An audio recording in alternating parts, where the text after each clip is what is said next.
Okay, so I'm out in front of the federal building down here in Portland, Oregon. It kind of sucks here. The rest of the city is perfectly fine. There's no problem.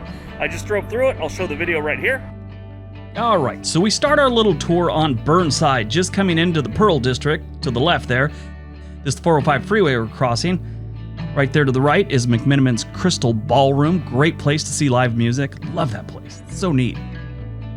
But as you can see, it's just business as usual here in Portland.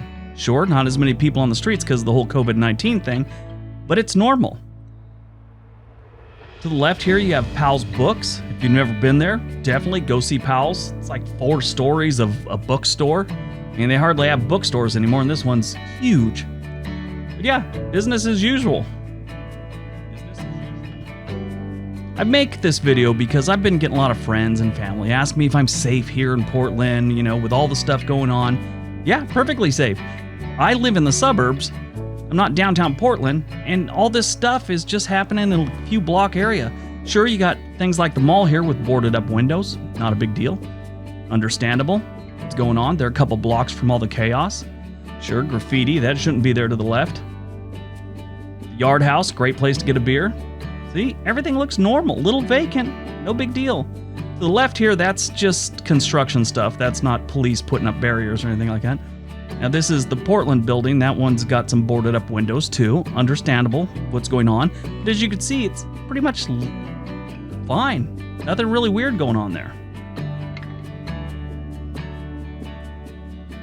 Now right here we're on Madison, and you could see off in the distance here, you got the Hawthorne Bridge, which is a really neat bridge.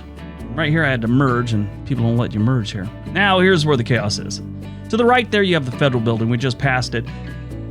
That park to the right in front of us is where all the chaos has been going. The federal building, which I'll show you more in a minute, is to the right. It's covered in graffiti. The streets are covered with graffiti here.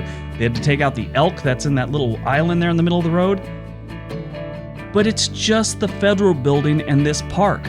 Right across the way is City Hall. Boarded up windows, but hardly any graffiti.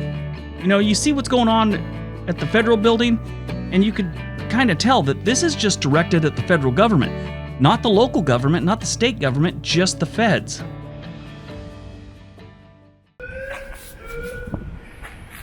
This guy's been going at it for about an hour.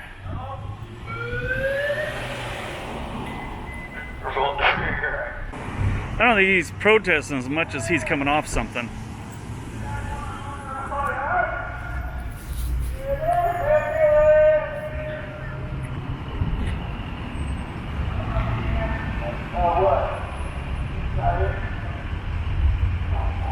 So yeah, at first I thought this was a protester, but apparently that's just a guy that's, you know, having a rough day, or maybe a rough year, who knows.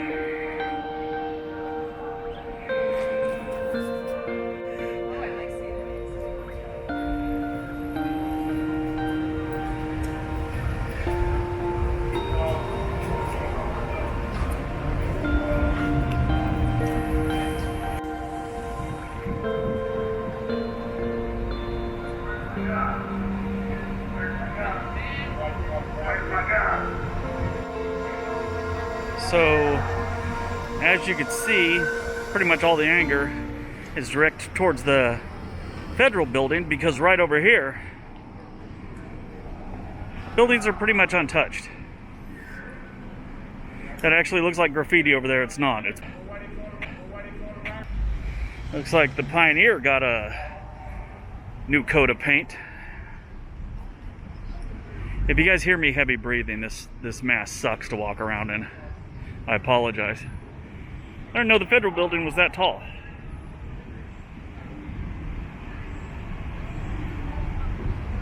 I only thought it was a couple stories.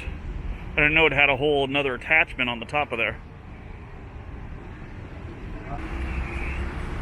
So that's where we used to have our elk.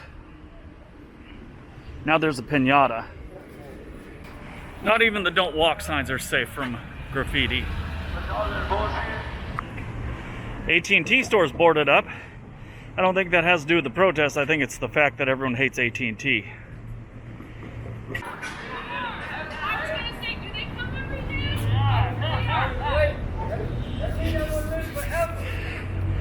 So the Apple store is kind of closed. It looks like they got some of the glass up there.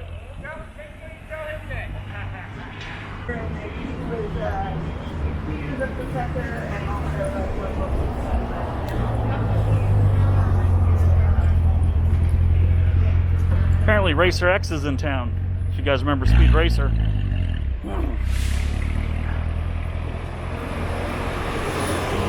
The otters are doing okay.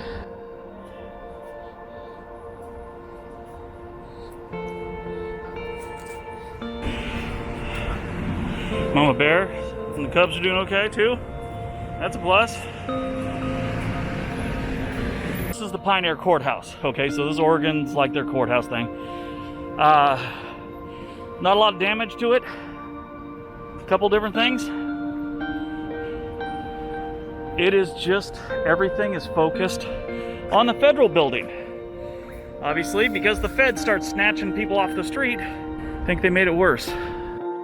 Alright, so that's the video.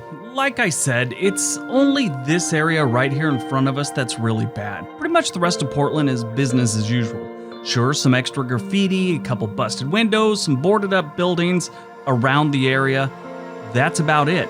I've watched the news lately and they make it seem like this place is a frickin' war zone. The entire city is just about to become engulfed in flames. That's how they're acting. That's how they're portraying it. It's not. It's people protesting at the federal building, and that's about it. Sure, the protests have gone on, in my opinion, too long. They don't need to be spray painting everything. They don't need to be breaking stuff. That's called a riot, not a protest. If you don't think they should be protesting, ask yourself this. If they decide in 5-10 years from now to get rid of all assault weapons, all weapons entirely, any firearms, what are you gonna do? You're gonna be down at that federal building pounding on that wall. I promise you, you will. When you see these people that they have a gripe, they have something that wants to change, think of something that you don't want to change and how you're gonna react if it does change. Like I said, the gun thing is a perfect example. They try and take everyone's guns away. What do you think the federal building is gonna look like then?